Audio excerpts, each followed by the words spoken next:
Hey everyone, welcome back to the channel. Today we are diving into one of the most essential skills in figure drawing, posing from reference. Whether you are drawing from real life or using a reference image, how you approach a pose can totally transform the life and energy of your artwork. I'm going to show you a simple trick I use when studying poses from reference so you can add more fluidity and structure to your drawings. So let's get started.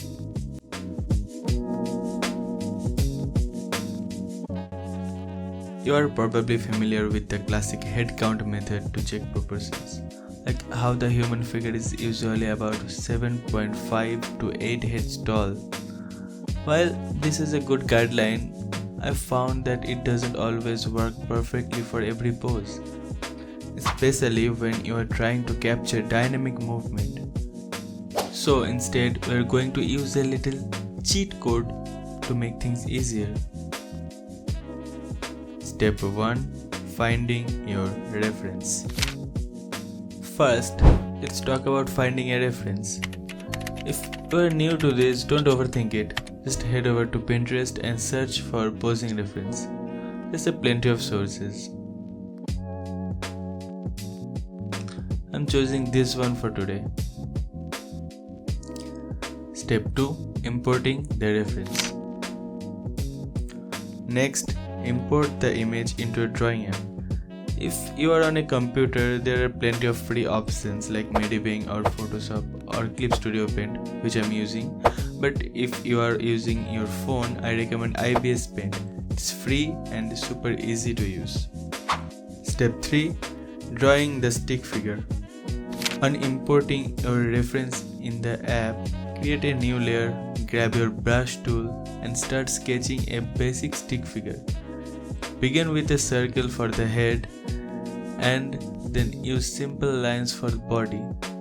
You can label the body parts like head, shoulders and hips to better understand the structure, but this part is optional.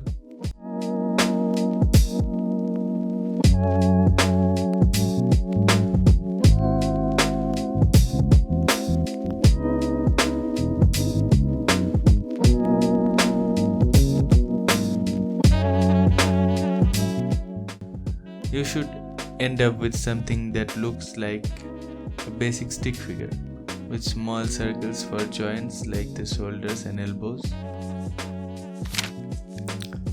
Step 4. Transferring into your sketchbook.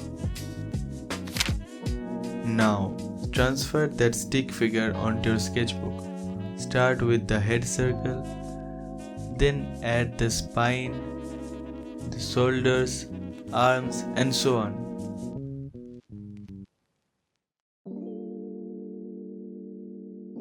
You might notice that the legs are uneven in length, and that's because the character isn't standing perfectly still.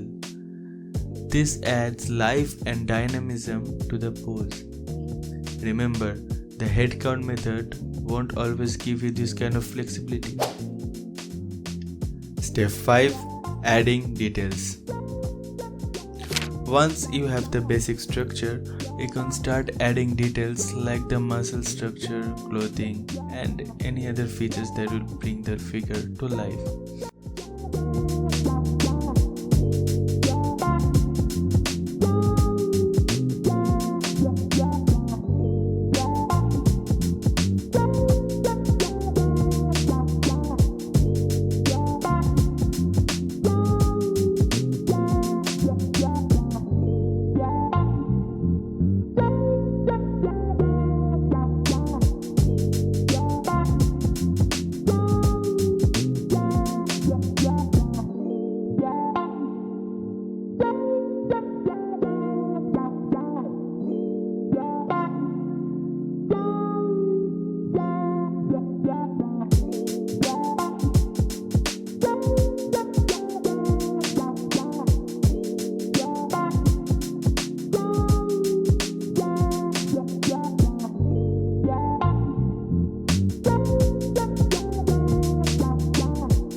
not drawing the face here because this video is about posing, but you can check my other videos from the I button that is popping here. Here's how it looks when we have finished. Doesn't it look almost identical to the reference? I've added the reference link in the description, so you feel free to try this yourself. If you do, tag me on Instagram. I would love to see your work and give feedbacks. You can find my Instagram link in the pinned comment and description. But wait, let's do one more. How about an action pose? We will start again with the stick figure.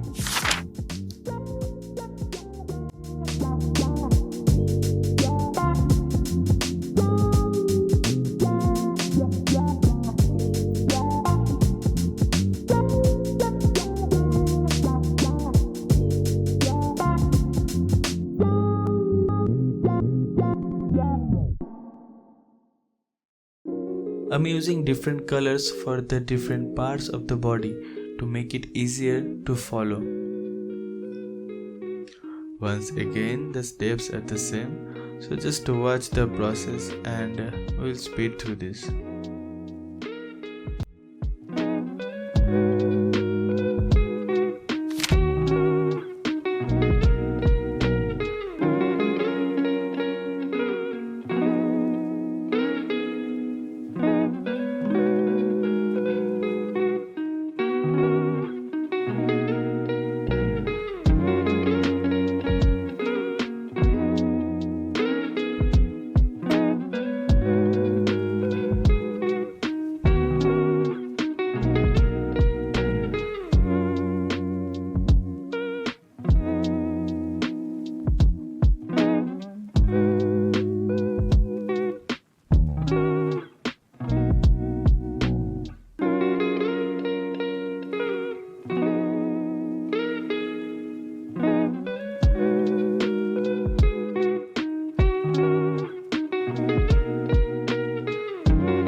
Well, and here we done.